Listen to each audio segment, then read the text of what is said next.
Alejandro Sánchez tiene muchas responsabilidades en este ciclo electoral. Es el jefe de campaña de Yamandu Orsi. También es el primer senador del MPP, con distancia el sector más votado del Frente Amplio en estas elecciones. Para entender los pasos que viene dando Orsi en estos últimos días previos al balotaje y cómo se prepara ante una eventual victoria en las urnas frente a Álvaro Delgado, es que lo recibimos en Fácil Desviarse. Bienvenido.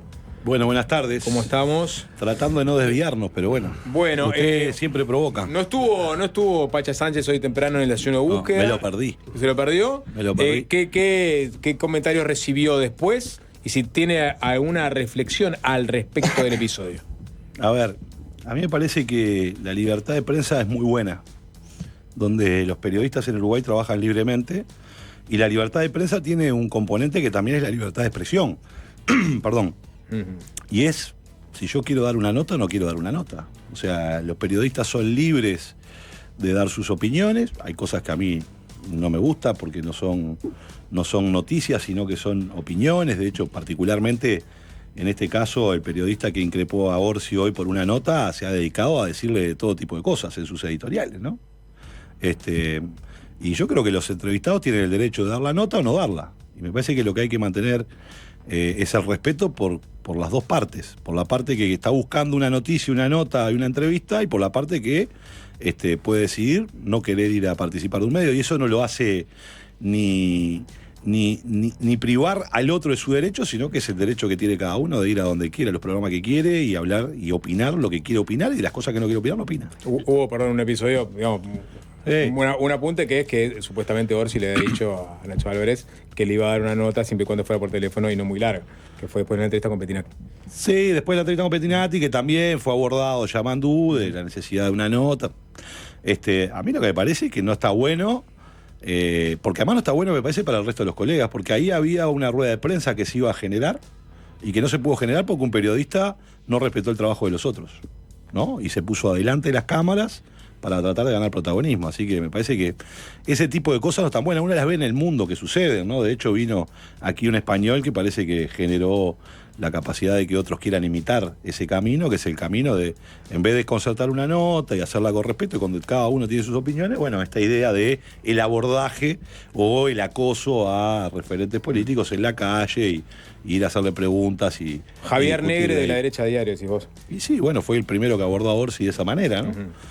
Nosotros tenemos un periodista parecido, pero que mantiene todos los códigos, que es el que nos tocó por padrón, que es el periodista que siempre está en la vuelta y que ha tenido una modalidad parecida, pero desde un lugar de mucho respeto, que es Leo Sarro, ¿no? Que es una cuestión totalmente diferente. Establece esas filmaciones que hace Leo, pero respeta al resto de sus colegas y respeta al entrevistado en el sentido de pararse en la rueda de prensa y preguntar, y el entrevistado tiene todo el derecho de contestar o no contestar. Ya nos metemos en los grandes temas del país, pero antes una más de los medios, en realidad.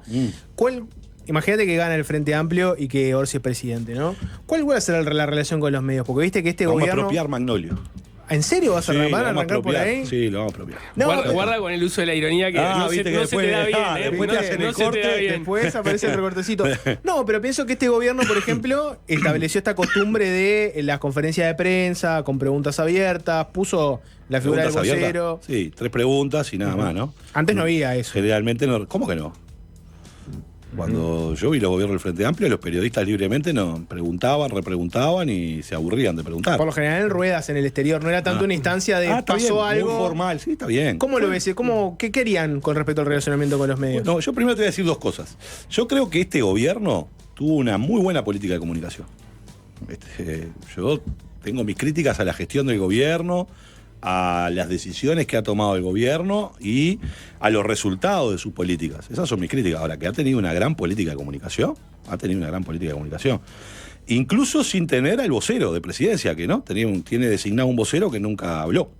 Pero más allá de eso, el gobierno estableció una política de comunicación, creo que inteligente para sus intereses, y generó un espacio, una instancia que tiene cierta formalidad, y el presidente de la República también habla con los medios y los periodistas permanentemente. En el Uruguay eso es bastante común. Pero es cierto que generar una política, decir, bueno, X cantidad de preguntas en una conferencia de prensa, comunican, quizás no hay posibilidades de repregunta muchas veces en ese formato. Y yo lo que creo es que la prensa es libre y tiene que trabajar libremente. Y además, mira, cuando yo empecé a hacer política, un colega de ustedes que nos hizo unos cursos de formación, porque uno tiene que, en definitiva, la política es comunicación. Decía, mira, para graficarlo, dice, una entrevista es la pelea entre el periodista y el político para ver quién pone el titular.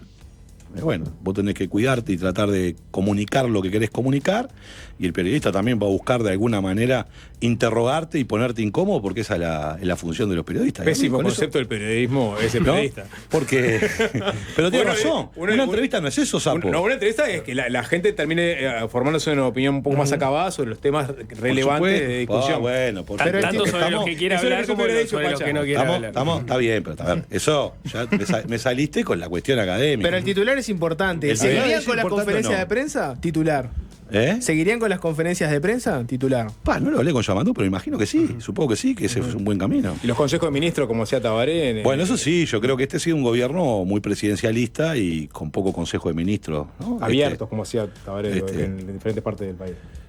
Bueno, a mí me parece que esa es una buena medida, pero me parece que la cercanía a un gobierno no está solo porque sesione una vez en el departamento del Consejo de Ministros. Yo creo que fue una buena iniciativa la de Tabaré. Yo creo que la cercanía a un gobierno es teniendo a los ministros trabajando en el terreno. Yo aspiro a tener ministros que no estén encerrados en sus despachos, sino que estén recorriendo el Uruguay, que estén en los lugares donde tienen que estar, que estén escuchando, que estén intercambiando con la gente, porque uno planifica una política pública, le pone muchas horas, le pone mucho pienso, desarrolla, trabaja, y después el principio de la realidad es el que ordena. Vos podés tener las mejores ideas, pero cuando las vas a aplicar en la realidad no funcionan. Y si vos te alejás de la realidad, te puede llevar a que algo que pensaste que era muy bueno hacerlo, no está dando el resultado. Entonces, para mí, la humanización de la política es clave en este sentido. Cuando vos estás te pasa en el Parlamento también, ¿qué expediente es más importante? ¿El que tenés arriba o el que tenés abajo? ¿El que es más grueso o el que es más fino? Los expedientes son papeles, pero adentro de esos expedientes hay dramas humanos que tienen nombre, apellido, historia vulnerada. Entonces, si vos no lográs humanizar la política, te terminás en una lógica tan burocrática que estoy sacando expedientes. Y en realidad, atrás de ese expediente hay gente, hay pueblo, hay personas, hay derechos vulnerados que tenés que generar esa ida y vuelta para verle el rostro a las políticas que haces. De cambio de tema, parte de la campaña de Delgado ha estado enfocada en instalar la idea de que un gobierno de Yamandú Orsi es un gobierno que trae incertidumbres. De hecho, si uno analiza el debate, parecería que parte de la estrategia, algo de eso hablamos el lunes en Desayunos, de la estrategia de Orsi, estaba encaminada a despejar algunas de esas dudas sobre las que insistía Delgado. Claro. ¿Crees que lo han manejado bien eso? ¿Que han logrado despejar algunas de las interrogantes que se han instalado por parte de la candidatura de Álvaro Delgado? Porque da la impresión, y uno puede enumerar por lo menos 3 temas donde la comunicación de la campaña ha sido ha ido y venido, ¿no? El tema de los impuestos es uno clarísimo, el tema de las AFAPs es otro, el tema de qué pasa con el plan de gobierno, el programa de gobierno, etcétera, es otro. ¿Te parece que lo han manejado bien y han logrado dar certidumbre sobre esos temas? Yo creo que la certidumbre la da el propio Yamandú, ¿no? Yamandú es la garantía para muchas cosas porque la gente lo conoce, porque la gente lo entiende cercano, porque la gente lo entiende honesto, y porque en realidad yo creo que la campaña ha hecho que la gente y Yamandú recorriera el país y tuviera una cercanía muy grande con muchas personas. Entonces después se construyen un montón de cucos, ¿no? Esta idea de que vamos a transformarnos en Venezuela si gana Yamandú Orsi, ¿no? Que creo que al final nadie se la cree, esto es como aquella idea de que íbamos a llevar los niños para Rusia, ¿no? Yo creo que lo que pasa es que hay algunos dirigentes que le hablan a círculos de fanáticos, ¿verdad? Y como esos fanáticos los aplauden, piensan que están teniendo un gran efecto, ¿no? Nadie puede creer en el Uruguay que de ganar Yamandú Orsi, el Uruguay se va a escorar hacia una deriva autoritaria como la venezolana. Creo que eso nadie lo cree, pero no lo cree por la historia, no lo cree porque el Frente Amplio gobernó 15 años con mayorías parlamentarias y creo que más allá de aciertos o errores del Frente Amplio se fortaleció la democracia, se fortaleció la transparencia, ¿no? Y el Uruguay vivió un fortalecimiento de sus instituciones democráticas. Yo no te manejé ese ejemplo porque no me parece parte de los ejemplos verosímiles que se manejan de la oposición, pero sí te manejé el tema de los impuestos porque es verdad que ha habido contradicciones en la comunicación del propio candidato, te manejé el tema de las AFAPs, porque es verdad que hay tensiones en la interna del Frente Amplio y ahí también ha habido idas y venidas, y te manejé el tema del programa porque también, tanto Orsi, COS, etcétera, los propios documentos que se han presentado van para atrás y para adelante respecto a, por ejemplo, qué pasaba con el plan de gobierno, cuál es el grado de definición de las bases programáticas, ¿no? Bien, el Frente Amplio tiene un programa que son las bases programáticas, que es la que presentamos en la Corte Electoral, discutimos y de hecho ha sido materia de mucha discusión lo que está expresado en las bases programáticas. Y ese es nuestro programa. Un programa es una orientación hacia dónde querés ir, qué es lo que vas a hacer, ¿no? ¿Cuáles son las grandes líneas que vas a trazar en tu gobierno? Un programa no puede... Y después el programa se materializa en un presupuesto quinquenal. Esa es la materialización de un programa. Pero el plan de gobierno, entonces, no es el presupuesto. El plan de gobierno, se le dice, vos le podés decir plan de gobierno, mirá, en la campaña del 2009 de Mujica le llamamos plataforma electoral. O sea, los nombres son de menos. Los programas, la idea del programa es qué es lo que se plantea hacer un partido político para conseguir la confianza de la gente. Bueno, es lo que está planteado en las bases programáticas del Frente.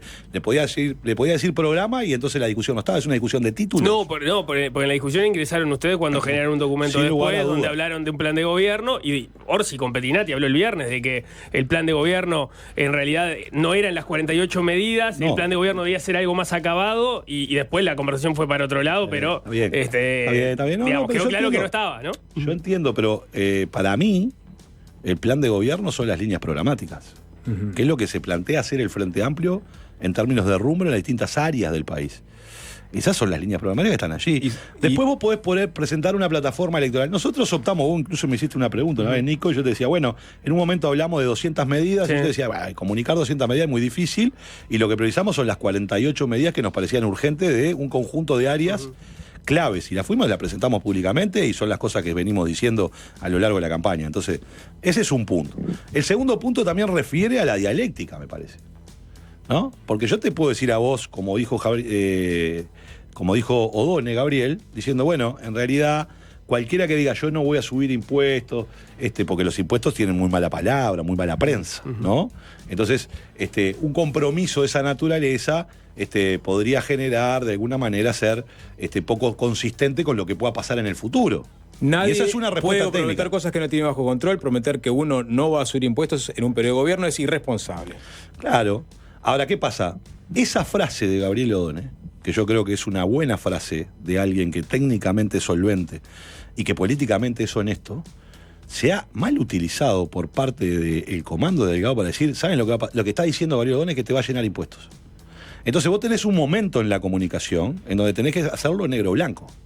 Y por eso nosotros tomamos la decisión de establecer con claridad en el debate que nosotros no tenemos planteado aumentar impuestos. No está dentro de nuestra visión prevista aumentar los impuestos a la población. Se me abren dos preguntas ahí. Una es si eventualmente Orsi, está bien que plantee, nosotros no tenemos previsto aumentar impuestos y eso lo dejo en blanco sobre negro, ¿no? Para despejar las dudas y las críticas que vienen del otro lado. Ahora, ¿no sería responsable también que él diga que ante un escenario adverso sí podría caer la posibilidad de aumentar impuestos y también dejarlo en blanco sobre negro, cosa que no hizo? Está bien, pero después resulta que esto es un partido de a dos, ¿viste? Y después escucho en todos los medios pauta que dicen te van a llenar de impuestos, que te están mintiendo. ¿Pero no es honesto decir eso también? Y lo hemos dicho. No, a Orsi le costó barbaridades decirlo el otro día después del debate. Habló de la abuelita de las ruedas pero nosotros no lo terminó diciendo de forma así clara. Porque lo dijo Odone desde un principio. Ahora después tergiversaron todo lo que dijimos. Entonces llega un momento que vos en una campaña, en un horario central, donde la gente está mirando un debate, que tenés 3 minutos para exponer 2 y 1, bueno, tenés que ser mucho más claro y recortar. Y cuando uno recorta, simplifica. Y en la simplificación está, el Frente Amplio no se propone aumentar la presión fiscal. Por tanto, lo que está diciendo es el Frente Amplio no se propone aumentar los impuestos. Ahí voy a la segunda, presión fiscal, ¿no? O sea, no se propone aumentar los impuestos porque siguen, digamos, desde del campo rival, siguen diciendo, no les creemos, el Frente Amplio va a aumentar los impuestos porque así está puesto en su base programática. Pero Bordaberry dice, Yamandú, si el Frente Amplio de ganar la elección, aumentarán la carga tributaria de los impuestos a los uruguayos. Lo harán por la vía de subir el valor catastral, está en su programa de gobierno. ¿No? Dice Bordaberry, es decir, a pesar de que Orsi lo dijo, insisten. Y la otra es, bueno, capaz que no van a subir, pero van a agregar nuevos impuestos. No creo que esté no está planteado agregar nuevos impuestos. A ver, lo que está planteado, en definitiva, y yo creo que debería ser el objetivo de cualquier sociedad, y es parte de la discusión que existe en el mundo. Hoy el mundo está discutiendo una renta mínima global. Y de hecho hay empresas transnacionales que están operando en el Uruguay que este año se están pagando el 7,5%, porque son pertenecientes a países miembros de la OCDE, ¿no? Entonces, sería razonable, lo planteamos incluso en Colonia, la posibilidad de repensar algunos de los esquemas de atracción de inversiones y ver si esos impuestos que van a pagar en sus casas matrices los pueden dejar en Uruguay, porque producen en Uruguay. El Uruguay es un esfuerzo muy grande por atraer esas inversiones. Hoy el mundo impone un marco impositivo y entonces vos te decís, bueno, entonces no, que se la lleven los ricos y no vamos a generar ningún tipo de mecanismo para ver si hay algo de eso que acá. La estructura de incentivos fiscales, esa es la... Exactamente. ¿Por qué? Porque en realidad el mundo generalmente compite por incentivos fiscales para erradicar inversiones extranjeras, que no son la única razón por la cual vienen las inversiones extranjeras, vienen por la certeza jurídica, vienen por los recursos naturales que tenemos, vienen por la dotación de capacidades que tiene el país, ¿verdad? Ahora, lo cierto es que hoy el mundo decidió ir hacia otro lado. Y es más, el mundo hoy está discutiendo otras cosas, que son los impuestos verdes, ¿no? De hecho, lo que pasa es que a veces se queda en una discusión muy provinciana. La Comunidad Europea acaba de resolver, ¿verdad?, el instructivo de debida diligencia para las cadenas de suministro que van a llegar a Europa, en donde exigen el cumplimiento de los derechos humanos y de cuestiones ambientales, que son medidas pararancelarias y que te las van a imponer, porque el mundo rico te las impone, si no acá no entras. Pero Uruguay se va a quedar afuera de eso porque tiene 2 candidatos a la presidencia que se han comprometido a no subir impuestos. No se va a quedar afuera de eso. El Uruguay tiene que avanzar en una agenda verde que tiene una atención enorme para el país. ¿Por qué? Porque una base importante de la recaudación del Estado está basada en los impuestos a los combustibles fósiles. Y lo que nosotros tenemos que incentivar es que nuestra matriz energética migre hacia el otro lado, y generalmente para eso hay que generar incentivos, ¿no? Porque son más costosos. Entonces, esa es una tensión que va a tener el país en el futuro, ¿verdad? Y esa tensión hay que administrarla. Por tanto, nosotros tenemos una enorme oportunidad para entrar en el mundo verde, porque hicimos el cambio de la matriz energética. El Uruguay es un país pequeño, es un país que tiene conciencia ambiental, y yo creo que eso es muy bueno. Hay hidrógeno verde también ahora. Bueno, se está discutiendo el hidrógeno verde, está el tema de las biorefinerías, el tema de los bioproductos, ¿no? Entonces, ahí hay un mundo en donde el Uruguay inteligentemente debería entrar, pero tiene que hacer cambios en su matriz productiva y tiene que generar incentivos para que la industria nacional y los productores nacionales puedan adquirir esas tecnologías que son más caras. Una última del tema de impuestos y nos metemos con otros temas. Esa bandera que tenía la izquierda en algún momento, ¿no?, que era de ir sobre las herencias, los grandes capitales, ¿se abandonó? ¿Ya no hay margen para ponerle más impuestos a los más ricos? Hay un gran debate en las ciencias económicas que es, ¿qué son las herencias?, ¿no? Y de hecho, luego, ahora se ha puesto en cuestión mucho más fuerte eso. Bueno, ¿qué es la herencia? La herencia es la acumulación, ¿no?, de recursos. Entonces vos tenés que gravar el stock de capital o tenés que grabar la renta, que es el flujo, ¿no? En definitiva, ¿qué es el capital? La acumulación de renta. Entonces vos tenés que ir sobre los patrimonios o sobre las rentas. Y bueno, en el Uruguay se ha avanzado mucho en ir sobre las rentas y no tanto sobre el patrimonio, porque es más complejo, tiene otras dificultades. Porque puede suceder, te voy a poner un ejemplo, más en un país agropecuario, un productor agropecuario de basalto que tiene 200 hectáreas en basalto y es un productor ganadero, es un productor familiar que tiene una renta muy pequeña.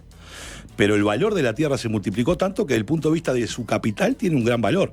Ahora, no puede pagar un impuesto en ese sentido, porque la renta que obtiene por ese patrimonio no le permite muchas veces ni siquiera subsistir. La plata, Entonces, digamos, la plata en el papel es una y la que se mueve es otra. por supuesto. Ahí tenés a Rodrigo Arim, decano de la... Rector de la universidad, perdón. Que ha militado en favor del impuesto a la herencia. Sí. Un académico con es una gran discusión. Sí, y es una discusión que tuvimos, digamos, no en este quinquenio, sino en el anterior, que, como decía Jorge... si quedó saldado, ¿no? Desapareció de escena. Es una discusión. Lo que pasa es que la economía, antes de ser economía, es política. Y la política refiere a la capacidad que tú tienes de llevar adelante algunas medidas y cuáles no. Yo te voy a poner un ejemplo. Cuando el Frente Amplio aprobó, y de hecho el actual gobierno hizo campaña sistemática en contra de la reforma tributaria del año 2008, ¿no? Y atroz. Además prometieron eliminar esos impuestos, y acá están, ahí están, no los tocaron, ¿no? Con mayoría parlamentaria no los tocaron. porque había que eliminar el IAS, que era horrible, y el IRPF. ¿Qué hicieron? Para la última campaña prometieron eliminar el IAS, ¿no? El Bueno, IRPF sí, no lo iban a está bien, eliminar. pero tienen 12 años, 15 años de militancia en contra de estos impuestos. ¿Qué hicieron con mayoría parlamentaria? ¿Los cambiaron? No. Porque en realidad lo que estaban buscando era juntando votos. Estaban juntando votos. Y el cuento viene de esto. Yo estuve en el barrio Capra, que es un asentamiento ahí en Piedras Blancas, en una mateada en el año 2009, campaña de Mujica presidente. Estaba muy fresca la discusión de reforma tributaria y se acercó una señora enojada porque nosotros castigábamos a la clase media.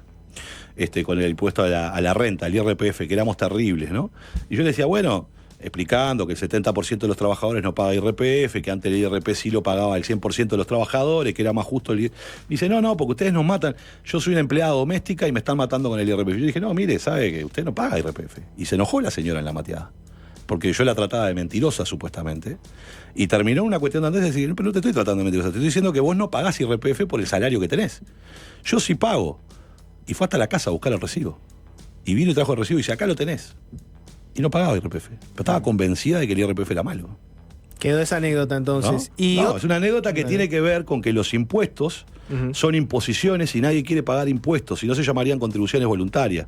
Entonces es fácil hacer demagogia diciendo voy a sacar impuestos, estos te van a matar impuestos, porque es muy fácil, ¿verdad? Porque nadie quiere los impuestos. Entonces Bien. muchas veces se utiliza como botín electoral. Y tuvieron que ceder eso en el debate para salir a... No, tuvimos que dejar claro en el debate para que no siguiera corriendo la mentira. Pero no dejaron claro lo otro, que es irresponsable ante un escenario adverso. Ya lo habíamos dicho. ¿No? Ya lo habíamos dicho. Les cuesta decirlo. Pero ya vino acá O'Donnell y te lo dijo acá. O'Donnell sapo. lo dijo, pero Y Orsi no lo y puede va a ser- decir. No, va a ser el próximo ministro Tú de me lo Economía y dijiste Finanzas. porque después te hacen un recorte. Y bueno, ¿no? porque la vías así o no. La Y vida es tenés- así, pero. Tenés que adaptarte a la Pero realidad. ¿qué está la honestidad o el recorte? No, la honestidad siempre, pero el problema es cuando vos estás jugando en una cancha donde los otros no son honestos. Hay que tener mucho cuidado con eso también. Me meto ¿No? con otra del debate. Hablando de seguridad, ¿no? Le preguntó Delgado en un momento a Orsi si pensaban hacer algún cambio con respecto a la de LUC. Y Orsi lo que dijo fue, bueno, lo que decidió el soberano se respeta. Pero quedó en la duda de si se refería específicamente a los artículos de la LUC de seguridad o hablaba de toda la LUC. Por ejemplo, en la LUC tenés, yo qué sé, los artículos que sacaron la representación docente en los consejos de primaria, secundaria. ¿Piensan hacer cambios en la LUC o la LUC queda como está? Vos sabés que acá hay dos cosas. Primero, ¿sabías que lo que nosotros llevamos a referéndum y no salió, ya se modificó? Ya se modificó. Había un artículo que hablaba del microtráfico que ya lo modificó el gobierno. Y el gobierno violentó la voluntad popular. Pasó por arriba la democracia y por tanto es un gobierno, el actual, con las mayorías actuales, ¿no? ¿Es un gobierno que no respeta al pueblo? No. ¿Por qué? Porque una ley es una regulación que la vota ¿quién? La vota el Parlamento, que son los representantes del pueblo. El cuerpo electoral es donde reside la soberanía. La Constitución establece que a veces cuando una ley no le gusta a un puñado de personas, el Uruguay puede juntar firmas para convocar a la democracia directa. La democracia directa la deroga o no la deroga, una parte o algunas cosas. Ahora, ¿eso quiere decir que esa ley quedó escrita en piedra y no se puede modificar nunca más? Y la realidad cambia. Porque hubo un referéndum alguna vez. ¿No se puede tocar más eso? Sería bastante tonto pensarlo de esa manera, ¿no? Entonces, ninguna ley votada por las mayorías circunstanciales, o en este caso llevada a la voluntad popular, no debería quedar grabada en piedra, porque si el futuro te obliga a cambiar regulaciones y a pensar en otras cosas, la vas a tener que hacer, ¿no? La LUC no quedó grabada en piedra, digamos. Ese es el concepto. El concepto es que la luz no está grabada en piedra. Pero también es cierto que cuando vos decidís en una democracia convocar a la gente, tenés que aceptar lo que la gente vota, ¿no? Entonces, para mí y para nosotros, es importante la participación de los docentes en el proceso educativo, ¿verdad? No creo que genere dificultades ni problemas, sino por el contrario. Para poder llevar adelante y arribar a un gran pacto educativo que resuelva algunas áreas, aristas importantes de la educación, es necesario que los que están adentro de la educación, ¿verdad?, lo compartan. Eso no quiere decir que sea cogobierno. Por tanto, hay que generar mecanismos de participación docente, y nosotros lo vamos a generar. No serán los mismos consejos, pero hay que formar otros mecanismos de participación para que los docentes estén involucrados desde el punto de vista técnico, ¿no? Y yo creo que eso hay que hacerlo y ese es un objetivo que nosotros vamos a perseguir. Te metiste con seguridad, capaz que no. ¿Con seguridad? No, con con seguridad. educación está hablando. Sí, no, pero primero Jorge te planteó el tema de seguridad. Ah, bueno. Porque ahí aparecieron en el debate, pero también en la discusión. Vamos a liberar presos. Bueno, no. Eso dice Bordaberry. No, también. bueno, ayer hablamos sobre el término desprisionerización con Delgado, cuál era el espíritu original del programa, que en su momento Diego Rivera lo mencionó, que es justamente buscar medidas alternativas digamos, a la cárcel, porque justamente las cárceles ya no dan abastos, pero Orsi también habló sobre, en el debate, ¿no? Dijo, se propuso desarticular las 50 bandas vinculadas al crimen que existen en todo el territorio. Y ahí la pregunta, porque estamos hablando de uno de los principales problemas que tiene este continente, ¿no? Es decir, las bandas de criminales, ¿no? Y si uno mira la región e incluso el mundo, no encuentra grandes éxitos en esa materia, salvo Bukele. Entonces, la pregunta es, ¿cómo van a hacer para desarticular 50 bandas, que es, digamos, el objetivo de todo el planeta en este momento, desarticular las bandas criminales? Bien, dos cosas. Primero, Bukele no tiene éxito porque Bukele ha torcido el Estado de Derecho en pos de lograr una... haciendo eso, justamente. Bueno, eso me parece que es inaceptable, ¿no? O sea, a costa del Estado de Derecho... Bueno, ¿no? Yo creo que es inaceptable, ¿no? Y por tanto no es mi modelo. No creo que sea ese el camino, ni creo que se haya logrado tanto éxito en esa política, pero eso es un tema aparte de la lógica del Salvador, que es una lógica más compleja. Digo, porque la tiró Orsi ahí al pasar y lo de las 50 bandas criminales fue un informe que hizo el ministro del Interior, Luis Alberto Heber, al Parlamento, donde dijo que la policía tenía identificadas las 50 bandas. Que fue un informe reservado, una sesión reservada. Un informe reservado, sí, Ajá. cuando mostró supuestamente o planteó el mapa, 50 bandas que supuestamente la policía, según Heber, las tiene identificadas y que la verdad que no ha tenido mucho éxito en desarticularlas. Muchas de las cuales estaban identificadas desde el periodo anterior. Bueno, no sé. Sí, algunas habían mutado en otra cosa. Sapo hizo un informe, las quemó a todas el séptimo día hace 5 años. Está bien. Capaz que había otras también. Lo que yo digo es, ¿qué es lo que tiene que llevar adelante una política de seguridad? Y desarticular el crimen organizado. ¿Y cómo? Ahora, ¿cómo será? ¿Hasta dónde puede llegar? Bueno, hay que ver hasta dónde puede llegar. Yo lo que creo es que hay que trabajar fuertemente porque el crimen organizado tiene dos caras. Tiene una cara oscura, que es la que siempre nos concentramos, y tiene una cara legal, que generalmente es la que poco nos concentramos. Y en donde, por ejemplo, en el Uruguay ni siquiera existe investigación seria, ¿verdad?, sobre los delitos económicos, ¿verdad?, y sobre la arquitectura financiera del crimen organizado. En Uruguay existe muy poco, y de hecho algunos investigadores han planteado con mucha fuerza la necesidad de ir por ese camino. ¿Por qué? Porque una vez que construís una logística y una arquitectura financiera, es la que te garantiza, y es donde no hay violencia, generalmente donde se lava es donde no hay violencia, esa es la que le da sustento a las actividades criminales que pueden mutar rápidamente, desde la trata de personas hasta digamos, estupefacientes, o pasando por el mercado de armas, ¿no? Entonces, vos tenés que tener una política en donde tu atención no solo esté en el lado oscuro, digamos, del crimen organizado, donde genera violencia, que esas son las actividades criminales ilegales, sino tenés que ir desarticulando también su capacidad operativa. La gran Al Capone, es decir, caerle por la parte positiva, pero... Desarticular, y eso implica mucha más inteligencia, ¿no? Muchísima más inteligencia de la que hoy tenemos, implica aprender también de lo que está pasando en el mundo, implica ver cómo han sido algunas políticas que se han llevado adelante en otras partes del continente. ¿Pero ustedes ya aprendieron de esta parte del mundo? Eso me pregunto, porque Orsi se compromete a desarticular 50 bandas. Sí, claro. Uno dice, tiene un plan, hay un plan. Sí, claro que tenemos un plan. ¿Y cuál es el plan? Y el plan que te lo estoy contando, capaz que no te gusta. No, la inteligencia, digo, porque me dijiste inteligencia, pero, digamos... Te estoy contando. Te puede parecer que es efectivo o no efectivo. Pero el primer punto está asociado a justamente desarticular la parte legal que le da sustento al crimen organizado. El segundo punto es un patrullaje mucho más inteligente, ¿no?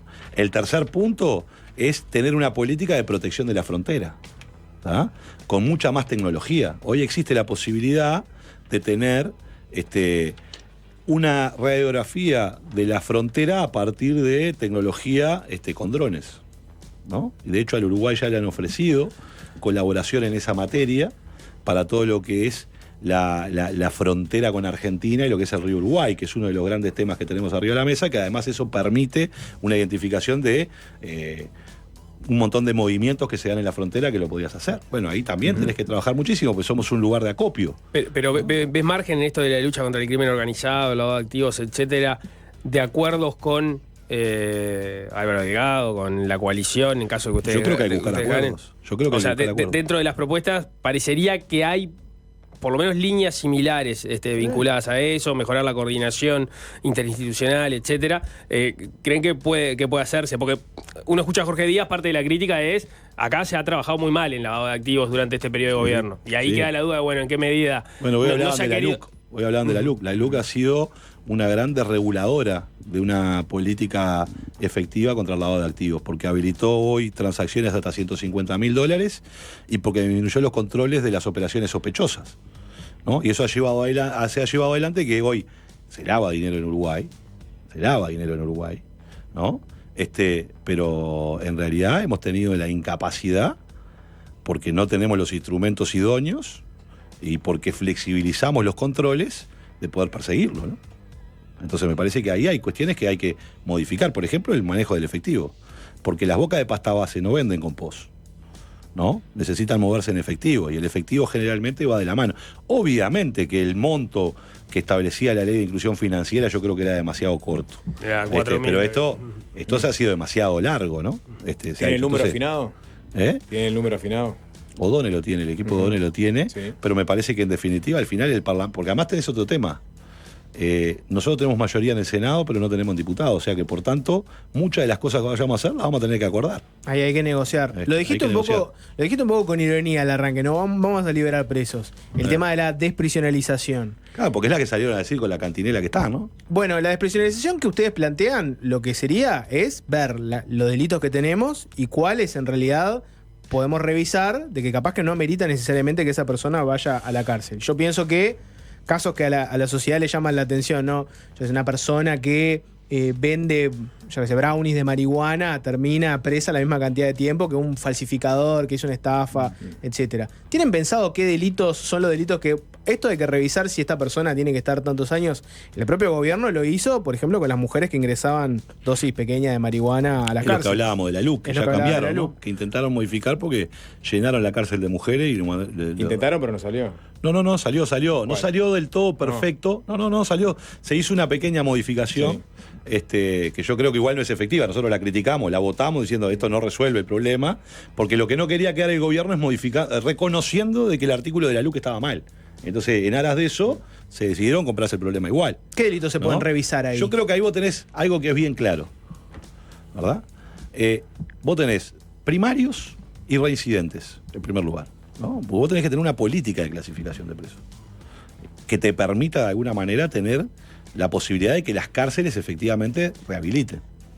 Y dentro de los primarios además tenés aquello, porque no es lo mismo un primario que atenta contra la vida de una persona o que realiza una rapiña, que no es otra cosa que un hurto con violencia o con arma de fuego o arma blanca, que aquel que hace un hurto menor, que es el que se descuida y se lleva algo, ¿no? Entonces yo creo que ahí tenés graduaciones para poder establecer una política de atención criminal para trabajar en la rehabilitación. El Uruguay tiene, por ejemplo, el Campanero, es una cárcel bien interesante, donde ahí van varios presos que van a trabajar y trabajan de una manera distinta y no están sobre la base del encierro, y ha dado más resultados en términos de los que pasan por allí, tienen menos reincidencia que los que están encerrados en una celda para 8 y hay 24, ¿no? Y donde además después lo que termina sucediendo adentro de la cárcel es que mandan los brazos gordos, no manda la policía. Mandan los brazos gordos, y lo hemos visto en varios casos en donde cuando vos tenés niveles de hacinamiento brutal, lo que termina pasando es que manda el crimen, el que tiene más fuerza. Y el que tiene más fuerza es el que está más organizado. Y el que está más organizado es el que lleva adelante delitos más peligrosos, ¿no? Entonces, ahí tenés la vida de Marcet, es una vida de la universidad del delito, ¿no? Cayó por unas cosas menores y terminó siendo supuestamente el gerente de la hidrovía del narco en Uruguay. El narcomenudeo sin violencia, por ejemplo, puede entrar, en el narcomenudeo sin violencia puede entrar con el paquete de medidas alternativas. Bueno, yo creo que sí, que ese puede ser una alternativa interesante. Y después tenés que trabajar en una política que es clave hacerla, que es con las familias. Porque vos tenés 16.000 presos, pero tenés más de 100.000 personas que giran alrededor de la cárcel. Y que muchas veces hay denuncias, y hay que escuchar bastante lo que ha dicho el comisionado parlamentario, que le llegan denuncias, en donde muchas veces esas familias tienen que pagar para que no lastimen a sus familiares adentro de la casa. Sí, los extorsionan. ¿No? Entonces, vaya si habrá que trabajar en ese entorno justamente para tener una política distinta. Una de las cosas que ha planteado Orsi, Yamandú, es, bueno, hay que crear una cárcel, en definitiva, que sea una cárcel para llevar a los más pesados ahí, ¿no? De alta seguridad. Y bueno, hay que hacerlo. Bien, porque pero lamentablemente hoy estamos enfrentando una modalidad delictiva distinta. Y bueno, eso implica adaptarse. Volviendo a otro concepto que dijiste hace unos minutos, ¿no? Tenemos mayoría en el Senado, no en diputados. En el caso de un Frente Amplio en el gobierno, ¿cómo va a ser ese diálogo? Por ejemplo, si te pregunto, ¿te imaginás a la coalición jugando en bloque? ¿Te imaginás, suponiendo que gane el Frente Amplio, que ustedes tienen que negociar con toda la coalición? ¿O te imaginás que ustedes negocian con tal diputado, tal partido? Bueno, yo creo que la coalición, si no está en el gobierno, no creo que funcione tan alineada. Es cierto que en la coalición hay una gran discusión entre algunos dirigentes de la coalición de fusionar los partidos tradicionales, pero su base electoral no está muy de acuerdo en ese sentido, ¿no? Ahí hay bastantes discusiones y tensiones si es necesario fusionarla o no. Tanto es así que lo único que han logrado es presentar la coalición en los 3 departamentos donde gobierna el Frente Amplio en mayo.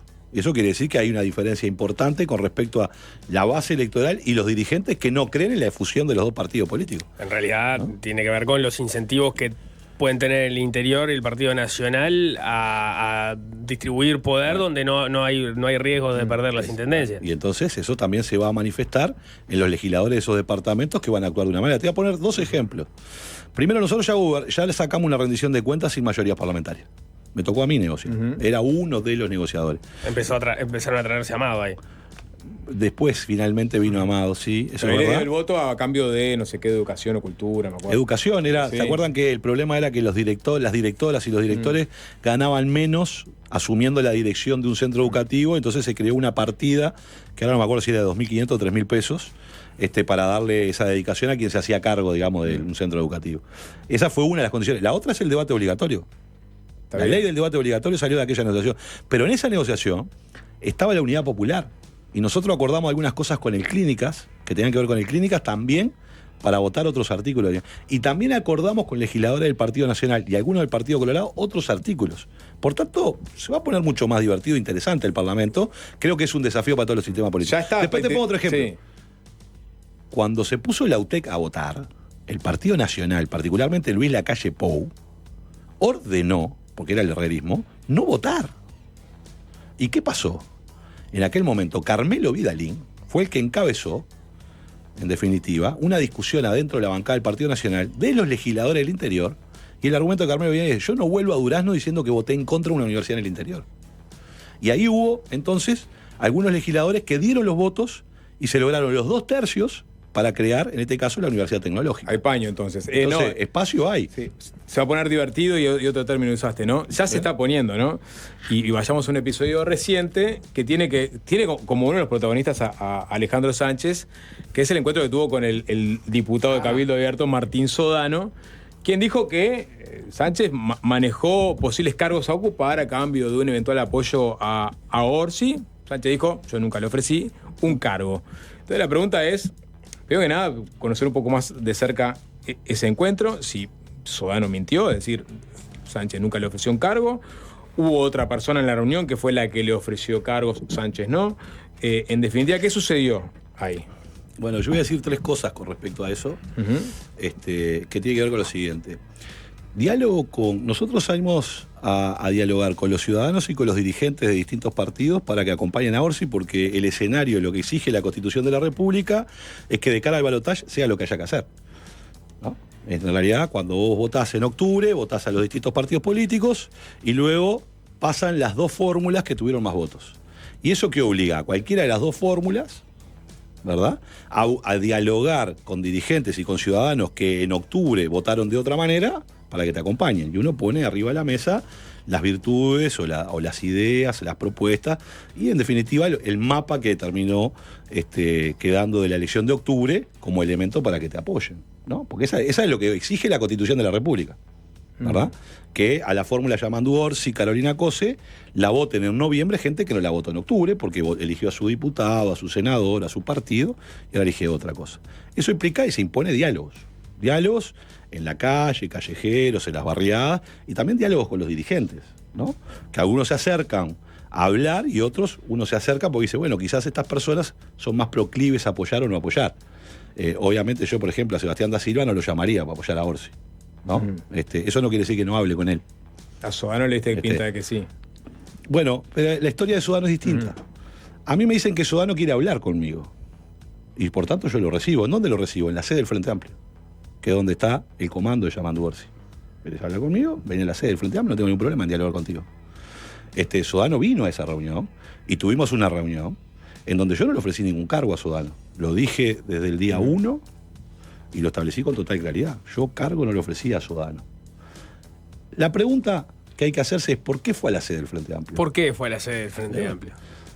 ¿Por qué fue a la sede del Frente Amplio? ¿Por qué fue a la sede del Frente Amplio? Y porque esto tiene otro segundo componente. Así como cuando yo hablo con periodistas, y ustedes seguramente hablan con muchas fuentes, yo tengo una cuestión que es muy importante, y es que las conversaciones que son privadas quedan privadas. Porque no hay base para la confianza, no hay base para los acuerdos, ni para las negociaciones, si cuando vos tenés un diálogo con una fuente, seguramente cualquier periodista, si todos los días está vendiendo lo que le dijo su fuente, evidentemente se va a quedar sin fuentes. Y lo mismo pasa en la política. Si vos estás haciendo público permanentemente las discusiones privadas, evidentemente no sos confiable para conversar algunos temas. Entonces yo no voy a hacer pública la conversación. Lo que sí, mi pregunta es, ¿por qué un dirigente, en este caso de un partido político que no es el Frente Amplio, iría a la sede del Frente Amplio a hablar con el jefe de campaña del Frente Amplio? ¿Y por qué ese dirigente que fue a esa reunión, y que incluso en una entrevista dijo, bueno, yo no lo haría público, pero lo terminé haciendo público porque gente mía se terminó yendo, sale y dice las cosas que dijo? Capaz que porque fue a buscar algo al que se le dijo que no, y eso lo llevó justamente a enojarse. O sea que Sodano pidió los cargos y no Sánchez lo ofreció. Yo no ofrecí cargos, ni voy a hablar de las conversaciones privadas, porque creo que este es casi un código hasta de barrio, ¿viste? Y entonces no voy a hacer ese uso de lo que pasó allí. Lo que sí creo es que la gente que se está manifestando por Yamandu Orsi hoy, bueno, algunos no se han manifestado del todo por Yamandu, pero han dicho claramente, como Carolina H., que no votará Delgado, ¿no? Y además ha sido contundente, no vota Delgado porque defiende el Estado de Derecho, ¿no? Y que todo lo que tiene para decir lo va a decir en Fiscalía. Y todos sabemos que estamos hablando de un escándalo bastante importante que involucra a la Torre Ejecutiva. No involucra, por lo menos lo que sabemos, a Álvaro Delgado, ¿no? Pero no sé, ella decidió no votar a Delgado porque cree en el Estado de Derecho. ¿A vos te parece no creíble vota esa Orsi, declaración? ¿no? No dijo que votara a Orsi. Dijo, No, dijo que tampoco no vota a Delgado. Sí. No dijo si votaba a Orsi o no. no. Dijo si votaba a Orsi. Yo no le voy a poner cosas de las que haya dicho Carolina H. o no dijo, pues no, me parece que no corresponde. Eso de que Entonces, por el Estado de Derecho, ¿te parece creíble? Carolina H., una persona que, por ejemplo, le mintió al Parlamento, ¿no? Pudiendo decir exactamente qué es lo que pasó, tuvo oportunidad perfecta para decirle al Parlamento que representa a todos los uruguayos qué había pasado y eligió no decir nada. Sí, y después la presionaron para romper un documento público y no aceptó. Que me parece que es el hecho relevante, más allá de las personas. El hecho relevante es que el asesor, uno de los asesores principales, en este caso, de Álvaro Delgado, está signado, no por alguien frente amplista, signado de que estuvo en una reunión y hay elementos, además de prueba, que dicen entra por el garage y que le solicita romper algo, que además hasta ahora nadie sabe por qué un expediente de la Cancillería estaba en manos de la FLUF, que no tiene ningún cargo público. Porque el señor Lafluf era asesor de comunicación del presidente y por tanto no era jerarquía pública. ¿Cómo hacía él para tener un expediente que era de la Cancillería?Í cae una pregunta cantada que es, si son gobierno y tienen, obviamente van a estar en la Cancillería, ¿van a hacer una investigación administrativa sobre ese documento? Cosa que este gobierno... Eso ya está en la justicia. Está bien, pero amén de eso... No, eso ya está en la justicia y una vez que está en la Fiscalía ha pedido todos los antecedentes. ¿Y qué sentido tiene hacer una investigación administrativa, no? Lo que siempre hacen los gobiernos cuando llegan es auditorías. Orsi dijo hoy en búsqueda que no pensaba hacer. No, pero las auditorías son un instrumento. La idea que se ha utilizado en este país, y este gobierno la utilizó, esta idea de vamos a hacer auditorías y no sé cuánto, las auditorías lo que te ayudan es a mejorar la gestión. Bueno, pero ahí tenés la Auditoría General de la Nación que regularmente hace auditorías sobre una multiplicidad de instituciones. Para mejorar la gestión. Pero ¿no? Y eso es lo que hay que hacer, ¿o no? Sí, y te identifica debilidades, sí, fortalezas, para mejorar la etc. gestión. Pero entonces no va a cambiar nada. ¿En qué sentido? En el sentido de que no van a llegar con auditorías específicas sobre determinados asuntos. No, salvo que... ¿E investigadoras? No, yo no. No. Hoy En el Senado tengo planteado. tienen chance de armar investigadoras a otro chimoche si quieren. Sí, ¿No? pero no se puede armar un circo, porque la política es demasiado importante, Sapo. Y uno no puede usar los instrumentos que tiene para estar en una especie de guerra permanente, porque no le hace bien al Uruguay eso.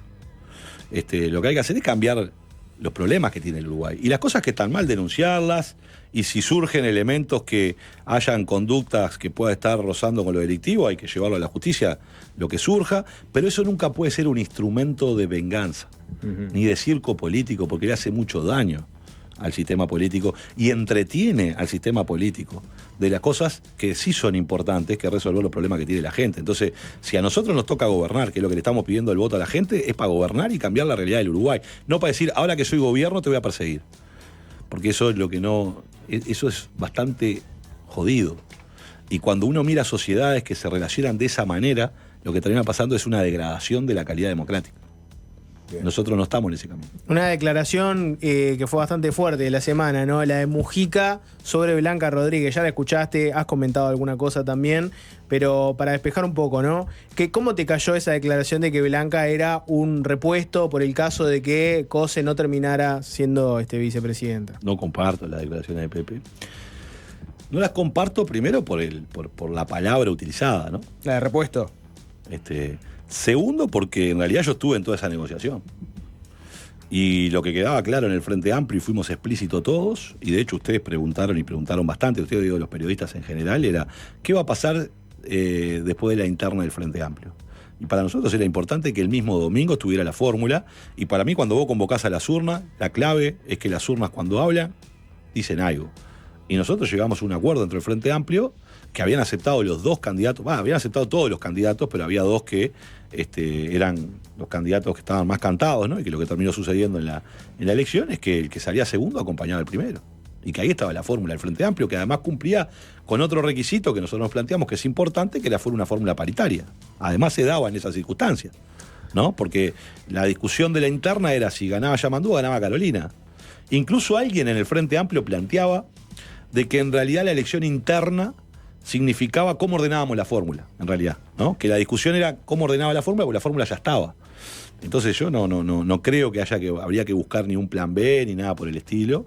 Y sí creo que Blanca es un gran aporte en el Senado de la República, y toda la participación que yo he tenido en ese proceso, en la conformación de la lista, en las negociaciones de la 609, siempre fueron en clave de darle un lugar a Blanca en el Senado de la República para que ella pudiera volcar su conocimiento, su experiencia, su trayectoria y sus aportes al Frente Amplio, porque lo hace como Frente Amplista Independiente y no se integra al MPP, Blanca Rodríguez. Y el Mujica recargado, porque tuviste dos en uno. Estuvo intenso.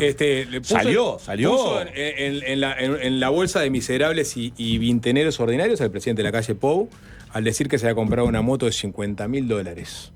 Sí, yo no compraría una moto de $50.000, pero primero no puedo juntarlo. Porque el MP me pone tope salarial, o sea que es imposible que pueda comprar una moto de $50.000. Eso en primer lugar. Si tuvieras la plata. El que tiene la plata que haga lo que quiera. Yo con eso no tengo drama. Y digo, en este contexto Sí. de mantener el nivel, respeto. Está bien, pero le dijeron moribundo a Mujica. Pero ¿y le volvés con la misma moneda? Bueno, y capaz que también la gente a veces... y no se lo dijo el presidente tampoco, ¿no? Se lo dijo la gente al presidente. Pero como Graciela Bianchi fue mucho más considerado, sí, ¿no? Sí, la verdad. Es una paradoja en todo caso. En un exabruto de Pepe. Ahora, no conocemos a Mujica. Mujica es transparente. Y a veces mete la pata y a veces dice genialidades. Fue una metida de pata esta. Sí, yo creo que sí. Igual, si escuchás toda la declaración de Mujica, él venía hablando del tema de los jerarcas políticos que no donan parte de su sueldo. Puso su ejemplo de que él donaba para el plan Juntos. ¿Se viene un Orsi, un Pacha Sánchez donando el salario para alguna causa benéfica? Primero, yo no soy presidente, candidato a presidente. Vamos a empezar por ahí. No, pero vas a estar en el gobierno, ¿no? Yo ya dono mi sueldo para mi sector político, porque nosotros establecimos como criterio, primero ético, y segundo como criterio, digamos, razonable para autofinanciarnos, que el salario de nuestros legisladores se quedan con 1/3 del salario, y vivimos con 1/3 del salario de un legislador, Y para nosotros podemos vivir dignamente con 1/3 del salario de un legislador. Y también forma parte de aquello que a veces cuando vos te acostumbras a vivir con salarios muy altos, ¿verdad? Después empezás a pensar porque generalmente todo lo que ganás lo gastás, ¿no? O accedes a un nivel de vida quizá. Se te va la plata. Podés perder un poco la cabeza. Claro, pero Mujica puso la plata en el plan Juntos, que era vivienda para gente, o una escuela rural, o sea. Y nosotros ponemos la plata para el fondo Raúl B. Sendí, que apoya cooperativas. Porque una parte de los dineros de los legisladores del MP, mira, se divide en varias partes.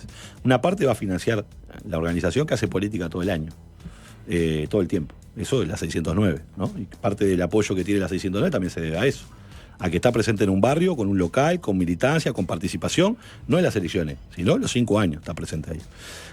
Y va a financiar a la organización en ese sentido. Otra parte va para un fondo de solidaridad que nosotros tenemos en nuestra organización, porque tenemos muchos compañeros militantes que tienen ingresos muy bajos, ¿verdad? Muchos de los que militan incluso viven en asentamientos y muchas veces esa gente tiene dificultades, pues se enferma y tiene problemas, y el fondo de solidaridad los ayuda, en definitiva, para sostener la olla cuando tienen un problema determinado. Y otra parte de las donaciones de los legisladores del MPP van al fondo Raúl Sendic, que apoya cooperativas, que apoya emprendimientos y que es una forma, de alguna manera, de apoyar a la economía solidaria. Y una parte también de la donación es todos los gastos que implica, por ejemplo, lo que han hecho los gurises del MPP, que es generar cursos para los gurises de secundaria que tienen que dar un examen, clases de apoyo, que no pueden pagar un profesor particular, y lo hacen. Y todos los materiales de estudio, más toda la logística, sale de esos recursos. ¿Y hay una parte que le invierten en algo? No, plata, eso ¿no? Somos medio para atrás en eso. ¿No? Yo le digo a la gente de finanzas de la EPE, tenemos que invertir en algo. Pero en realidad no tienen inmuebles, no, local nuestro. El local es nuestro y tenemos varios locales que son nuestros y que eso te ahorra el alquiler. Pero no les gusta la especulación financiera. Bueno, yo el lucro. El lucro. Se viene entre el yo soy de los que creo que hay que hacer inversiones, pero bueno, generalmente un partido político tiene dificultades para ponerse a analizar si va a hacer inversiones, y tampoco es que tenga tanta plata. No, bueno, pero si sos gobierno tenés mucha plata, porque hay muchos cargos que tenés que ocupar, que seguramente sean del sector, que te van a redundar en ingresos. Sí, pero generalmente la razón del artillero es que cuando vos tenés más recursos, invertís más recursos en la estructura militante que tenés. Entonces, porque vos cuando vas a la campaña electoral tenés que gastar una cantidad de recursos económicos, tenés que guardar para eso, ¿no? La verdad que la experiencia de partidos políticos haciendo inversiones económicas ha sido desastrosa. Y quizás ese miedo es lo que lleva a no tomar decisiones en esa área. Bien, Mate amargo. Hay que irse Mate amargo, M24 es también Alguien diría también que hay que tener cuidado con las inversiones del MPP con la experiencia de gobierno de José Mujica, ¿no? ¿En qué sentido? La regasificadora, por ejemplo, los paquetitos que no quedaron. ¿Cómo ha sido la autocrítica en la interna del Pero vos del pensás MPP? que la política, en el caso del gobierno de Mujica, la política energética no fue exitosa? La política, tuvo una parte que fue exitosa y tuvo partes que no lo fueron, claramente no lo fueron. Entonces lo que hay que mirar es la globalidad. Es cierto, el negocio de la regasificadora no salió, pero de una inversión de 10.000 millones de dólares cambió sustantivamente la matriz energética del país. Y yo te voy a decir otra cosa, para que sea titular de algún Twitter. El Uruguay necesita gas. El Uruguay necesita incorporar en su matriz energética el gas. Con la misma fórmula que quedó. Habrá que buscar otra, naturalmente esa fracasó por distintas circunstancias. ¿Y cómo va a ser? Pero esto no lo dice solo el Pacha, esto es un objetivo que tiene la gente que trabaja en los temas energéticos. Por eso tenemos el gasoducto Cruz del Sur, que tiene una pérdida más grande que la regasificadora, ¿no? Gasoducto Cruz del Sur que inauguró el señor Bordaberry. ¿Y cómo van a Porque a Bordaberry lo recordamos como ministro de Deporte y Turismo, pero fue ministro de Industria. Y por el gasoducto Cruz del Sur y el de Casa Blanca, no pasó una gota de gas. Entonces, cuando vos planificás la matriz energética de un país y planificás un conjunto de cosas, a veces hay un conjunto de decisiones que te exceden a vos y hace que algunas políticas e inversiones no se puedan llevar adelante. Entonces, nosotros seguimos pagando por ese gasoducto. Incluso hay industrias en este país que se fundieron esperando el gas de ese gasoducto, ¿verdad? Y eso se debe a que Argentina no nos iba a abastecer. Ni nos abasteció. Entonces, ¿estuvo mal? Y sí, salió mal. Ahora, las empresas petroleras también, las que vinieron a invertir en Uruguay, también perdieron dinero porque no encontraron petróleo. Ahora, si no invierten, no encuentran, ¿no? Entonces, yo creo que hay que mirar la política global. Yo reconozco que la regasificadora salió muy mal. Además, recordemos que se fundió una empresa, en Brasil, producto de todos los quilombos que tuvo, y cobramos una garantía importante, la garantía más grande de la historia del país. Que fue cobramos. mucho menos que lo que se perdió. Cobraste $100 millones. Sí, se fueron. O sea, perdiste más dinero. Se terminó yendo, sí, perdiste mucho más dinero, sin lugar a dudas. Pero estaba estructurado bien y después tuviste algunos problemas. Como en toda gestión tenés problemas, en las empresas y en los estados. Sánchez, ¿qué van a hacer con la fijación de precio de combustibles? Con la que implementó este gobierno, tomando en cuenta el precio de paridad de importación y revisándolo mensualmente. Sí, ahí hay dos cosas. Siempre se tomó el precio de paridad de importación.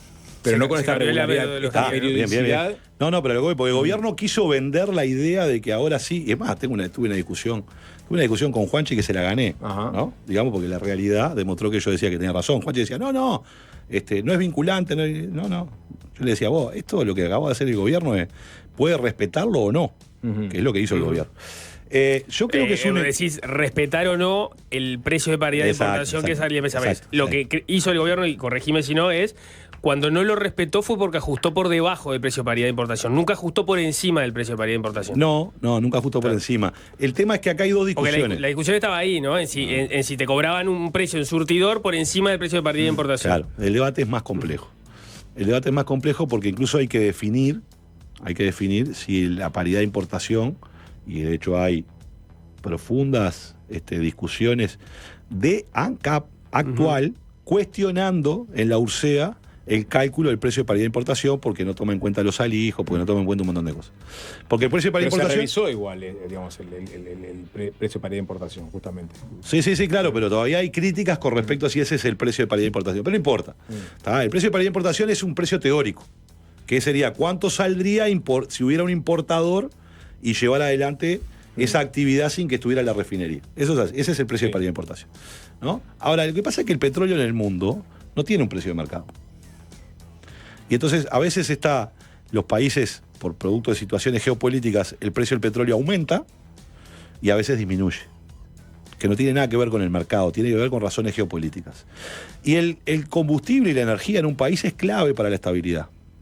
Entonces, yo creo que a fijarlo todos los meses genera mucha inestabilidad. Y lo que terminó generando es que esa fijación mensual y esa incertidumbre que generó el gobierno de cuánto iba a valer el precio del combustible, que no es otra cosa que el precio de la economía, ¿verdad?, generó un nivel de especulación que incrementó los precios.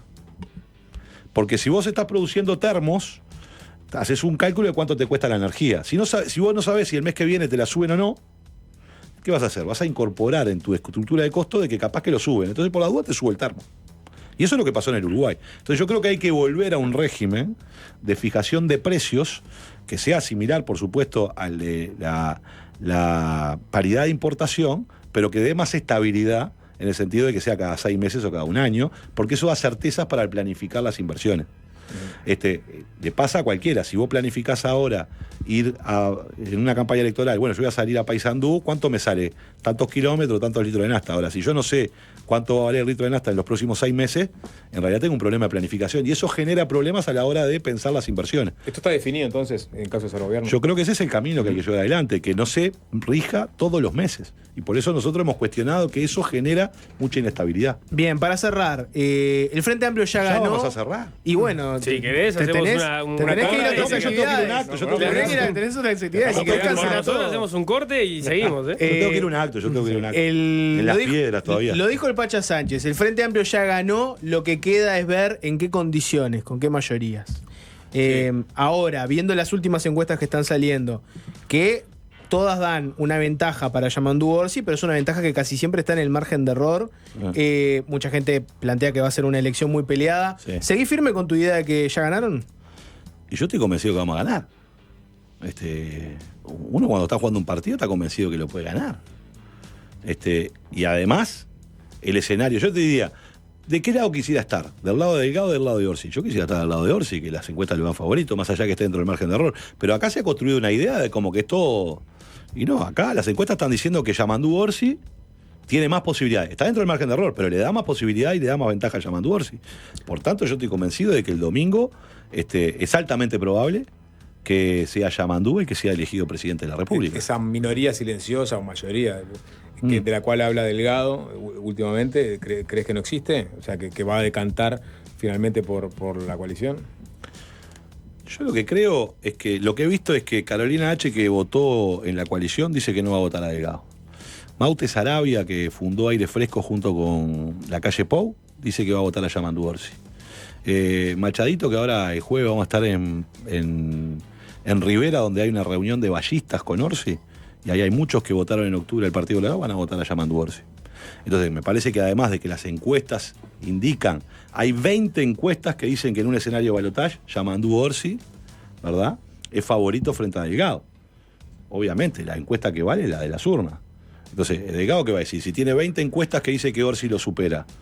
Bueno, lo que va a decir Delgado es que hay una mayoría silenciosa que no se expresa en las encuestas. Pero ¿no te parece que pasó nada en los últimos meses en relación a los escenarios posibles de balotaje? A mí me tocó ver encuestas, Sí. más de una, que hacían la comparativa Orsi-Delgado en balotaje, no eran de las que terminaban siendo públicas, y daban diferencia de 10 puntos de Orsi sobre Delgado. Y ahora estamos hablando de diferencia de 1 punto. Bueno, 2 yo no vi puntos, de 3. 10 puntos de Orsi sobre Delgado, la verdad, Nico, no las vi. De hecho, y nosotros compramos las 4 encuestas durante toda la campaña, y lo que marcaban eran 6, 7 puntos. Incluso creo que la que marcó más, y me estoy diciendo de memoria, capaz que después el Nacho Sonar me mata, pero que fue la de equipos que marcaba 8 puntos de distancia entre Yamandu y Orsi, en la pregunta en el caso del balotaje, Sí. donde preguntaban cómo le iría a Yamandu frente a Delgado o a Yamandu frente a Ojeda. Creo que la que marcó más fue la de equipo, que marcó 8. Pero más allá de eso, o sea, lo que yo digo es, acá hubo una elección en octubre, donde la gente votó a sus candidatos, a su partido, y ahora la pelea es justamente qué fórmula es la que capta más votos, y que tanto es así la regla en Uruguay. Yo entiendo la lógica de la coalición de decir que son un partido, cuando no lo son, pero tanto es así que la Constitución de la República, la papeleta no dice Frente Amplio, ni dice Partido Nacional. Miren la papeleta de votación, ¿verdad? Y lo que dice es Yamandu Orsi, Carolina Cossi, no dice Frente Amplio. ¿Por qué? Porque no se elige partido. Y entonces la gente ahora, después de haber elegido los partidos y después de haber elegido la conformación del Parlamento, es libre de elegir la fórmula que más lo convence. Entonces, obviamente, la pelea de Delgado es decir, todos los que votaron a la coalición en octubre me van a votar en noviembre. Pero Delgado sabe que eso no es así, porque la historia demuestra que no es así del 99 para acá. Obviamente no va a ser del nivel de la recuperación que tuvo la fórmula del Frente Amplio en el 2019, que recuperó casi 200.000 votos, porque es cierto que la coalición existe, gobernó y que por tanto tendrá un nivel de retención mayor. Ahora, es cierto que no va a retener todos los votos que tuvo en octubre la coalición, pero es así porque la historia electoral del Uruguay lo demuestra, y es así porque hay dirigentes y hay personas que votaron en octubre y no votaron en el Frente Amplio que están manifestando que van a votar a Yamandu Orsi. Y mi pregunta, ya que me estoy yendo, ¿ustedes escucharon a Delgado? Que el otro día creo que no se lo preguntaron, pero yo sé que si no, se lo hubiesen preguntado. Delgado anunció en determinado momento que había frente amplistas que lo iban a votar y lo iban a anunciar. ¿Escucharon a algún frente amplista que va a votar a Delgado? ¿Presentaron a alguien? Porque también lo dijo Lema, ¿no? Y hasta ahora no han presentado a nadie que haya votado al Frente Amplio en octubre y que se haya decidido en el marco de las fórmulas por Delgado. Lo que sí ha pasado a lo largo de este tiempo en redes sociales y en los medios de comunicación es que gente que no votó al Frente Amplio está diciendo que va a votar a Orsi. Y las encuestas además le dan una leve inclinación hacia Yamandu. Entonces yo digo que lo que siento, sin soberbia y sin exitismo, es que creo que el domingo Yamandu Orsi va a ser elegido presidente de la República, porque creo que tiene con qué y tiene razones para pensar que así sea. Veremos qué es lo que termina pasando. Nadie tiene la bola de cristal. Voy a repasar las encuestas que te había mencionado y tenías Dale, razón, dale, que no, pero yo no las eran vi, de no. 10 puntos, no eran de 10 puntos, eran de 6, 7 puntos la diferencia. ¿viste? Tenías razón vos. ¿Viste? Bien, Me Alejandro. parecía, porque si estaba de 10 puntos, ¿sabes cómo? Sí, sí, había pasado algo en serio. Alejandro Sánchez, gracias por estos minutos. No, muchas gracias a ustedes. Ha sido un gustazo. Y bueno, traté de no desviarme. No sé qué pasó. En lo posible. Ah. Gracias. Fácil se impone. Fácil desviarse.